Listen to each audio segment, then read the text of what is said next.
我是中国人，因为我念中国书长大，我受的是中国式的教育。我是中国人，我是中国人。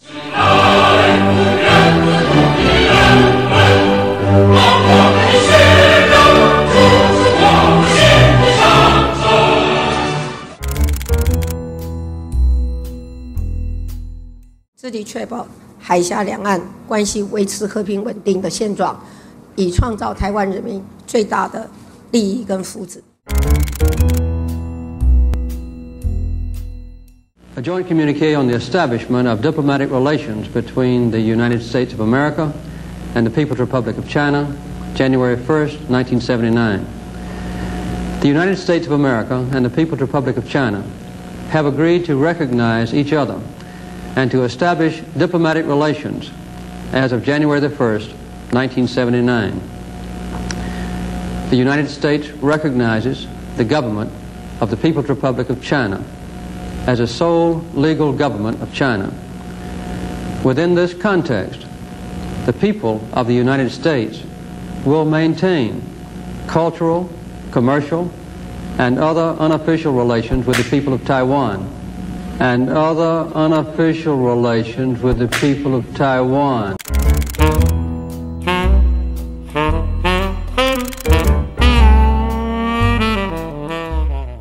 United States.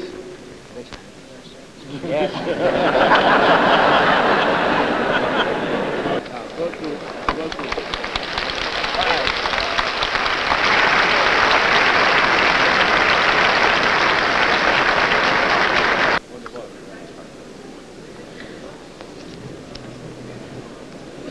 The rejection of the draft resolution AL 632 is a flagrant violation of the Charter governing the expression of member states.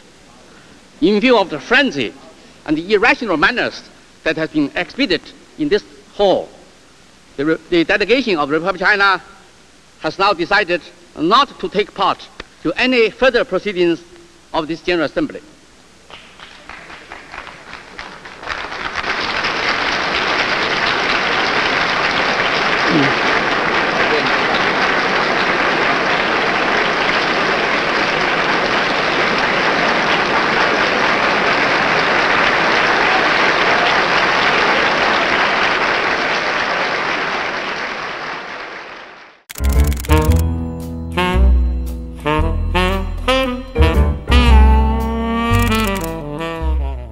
And this morning in politics, Donald Trump defending his decision to accept a phone call from the president of Taiwan. That's something that no U.S. president or president-elect has done in nearly 4 decades. Beijing this morning said it has lodged solemn representations to the U.S. over that call. And Trump is now the first U.S. Leader to speak with the Taiwanese president since Jimmy Carter. It has the makings of a diplomatic incident. And it's impossible to say right now whether this was a rookie mistake or a deliberate provocation.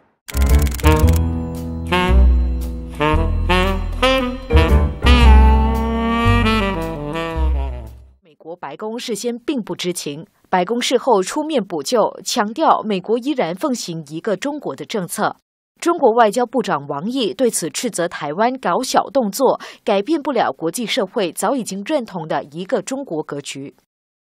我们敦促美方恪守一个中国政策和中美3个联合公报的原则，慎重处理台湾问题。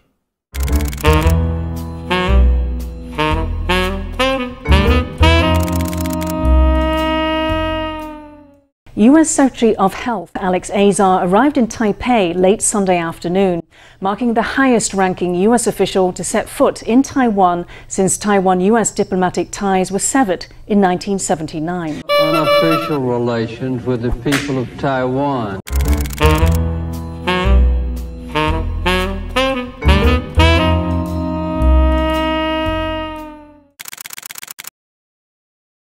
We are the largest economy by far in the world. When I became president, we were heading to be the second largest.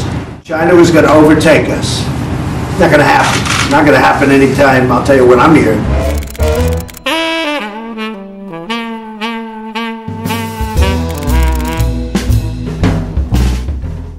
There's also been talk by your party about the dangers of of Chinese influence. Doesn't your landslide victory, though, suggest that those claims were overblown? Well, I don't call it a landslide victory. It's a convincing one, but not to the extent of landslide.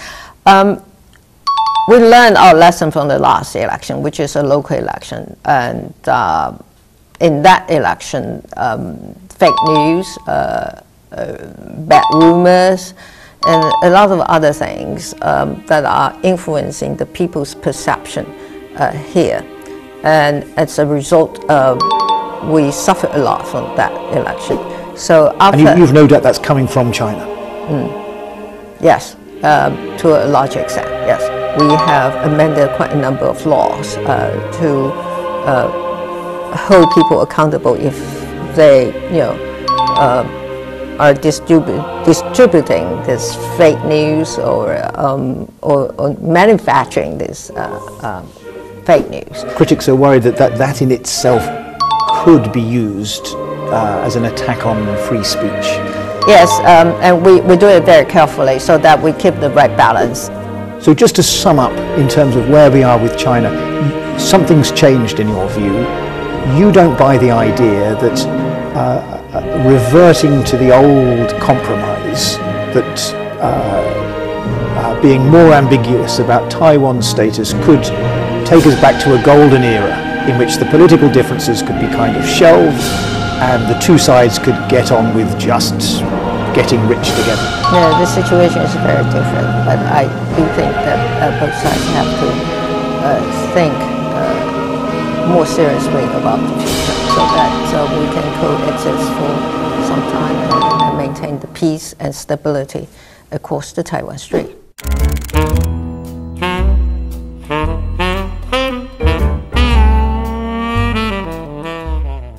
This morning, the meeting China did not want to happen. House Speaker Nancy Pelosi defying Beijing's stern warnings, warmly received by Taiwan's president.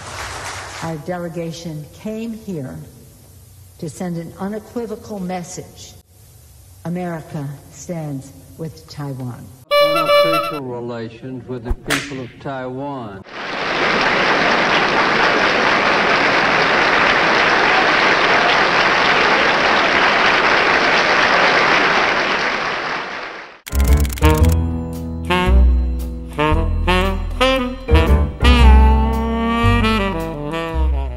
This hour, American and coalition forces are in the early stages of... The task that I assigned our forces to protect the Libyan people from, many of you have asked, won't this put us on a slippery slope to... A short time ago, I ordered the United States Armed Forces. Last night at my direction, the United States military successfully...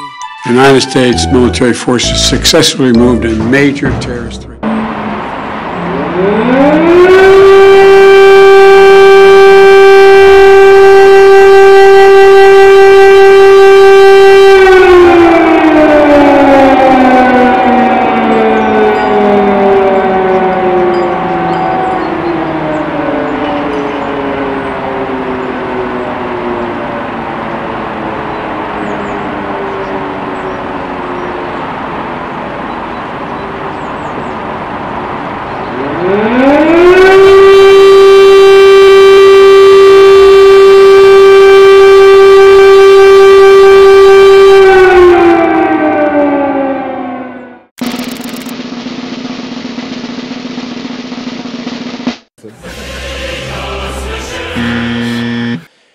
China, China, China, China, China, China, China, China, China, China.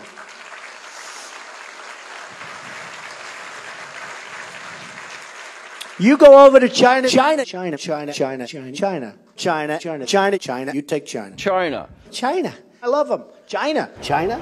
China. China. China. I have to have my China. China. China because China. China. China. China. China. China. China. China, China, China, China, China, China, China, China, China, China, China now, China, China. You know, China. I know China very well. China, China, China, China, China, China. China, China, China. Northwest Wisconsin, where I'm from. It's China to me, China.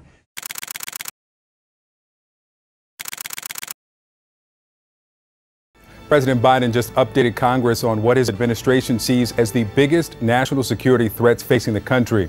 In his newly released national security strategy, Vladimir Putin's invasion of Ukraine is not America's top geopolitical challenge, according to Biden. That distinction goes to China.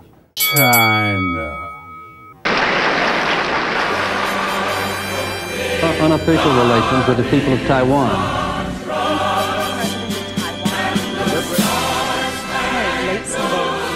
Who's going to overtake us? We learned our lesson from the life. To send an unequivocal message.